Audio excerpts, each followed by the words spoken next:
గురువుగారు మరో ఉత్తరం చూద్దామండి. పాండిచేరి నుండి గంగాధర్ పంపించారు. శివుడికి ఏ ద్రవ్యంతో అభిషేకిస్తే ప్రీతిపాత్రం, దేనితో అభిషేకిస్తే కటాక్షిస్తాడు తెలియచేయండి అంటున్నారు. జలధారా ప్రియ శివ అని పద్మపురాణం కూడా చెబుతోంది. అందుకే ఎప్పుడు వీలున్నంత వరకు జలంతో అభిషేకించాలి. ఇన్ని నీళ్లు చల్లితేనే సంతోషిస్తాడంటాడు రాజశేఖర చరిత్రలో. నీలకంఠుని శిరస్సుపై నీళ్లు చల్లి అన్నాడు ఆయన. మొత్తం పద్యం ఇప్పుడు చెప్పలేను కానీ, ఎందుకంటే సమయం సరిపోదు కనుక.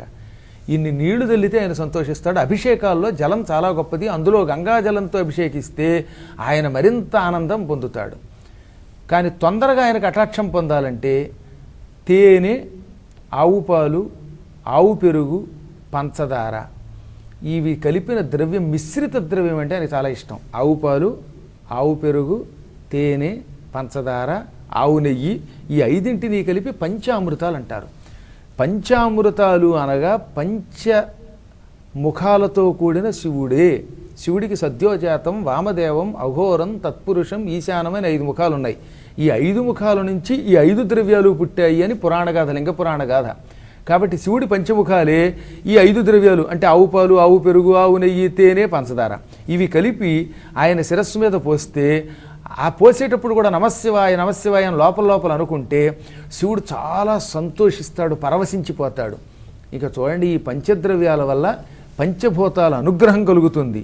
పంచభూత అనుగ్రహం కలిగిందంటే ఈ ప్రపంచంలో మనకి తిరుగుండదు. అందుకే ఈ పంచద్రవ్యాల్ని కలిపిన వాటితో అభిషేకం చేయాలి. పసుపు కలిపిన నీరుతో అభిషేకం చేస్తే భార్యాభర్తలు ఐకమత్యంతో ఉంటారు, వైధవ్యం రాదు స్త్రీలకి. కుంకుమ కలిపిన ద్రవ్యంతో అభిషేకం చేస్తే అటువంటి వాళ్ళకి పిల్లలతో సుఖంగా ఉండే యోగం వస్తుంది. పిల్లలు ఎక్కడో అమెరికాలో ఉండి వీళ్ళు ఎక్కడో ఉండి ఎప్పుడు వస్తాడరా బాబు అని ఈశ్వరామని ఉండకుండా కుటుంబంతో పిల్లలతో కలిసి ఉంటే యోగం పడుతుంది. విభూతితో కలిపినటువంటి ద్రవ్యం అంటే బాగా నీళ్లలో విభూతి కలిగి అభిషేకం చేస్తే ఐశ్వర్యం, ఆధిపత్యం వస్తుంది, మోక్షం వస్తుంది. కాబట్టి ఇవన్నీ శివకటాక్షానికి మూలమే. అన్నిటిలోకి ఉత్తమమైనది ఇక నీరు. కాబట్టి జలాభిషేకం మరింత ఇష్టం ఆయనకి. గురుగారు, మీ అమూల్యమైన సమయాన్ని వెచ్చించి ప్రేక్షకుల సందేహాలను శాస్త్రోక్తంగా నివృత్తి చేశారు. ఆ పరమశివుణ్ణి ఏ విధంగా ప్రసన్నం చేసుకోవాలో వివరించారు. ధన్యవాదాలండి. వీక్షించారు కదా ఆ పరమశివుడికి సంబంధించిన అమూల్య సందేహాలకు చక్కటి సమాధానాలు. మరి ఆ భోళాశంకరుణ్ణి ఎంతగా పూజిస్తే అంతగా కరుణిస్తాడు.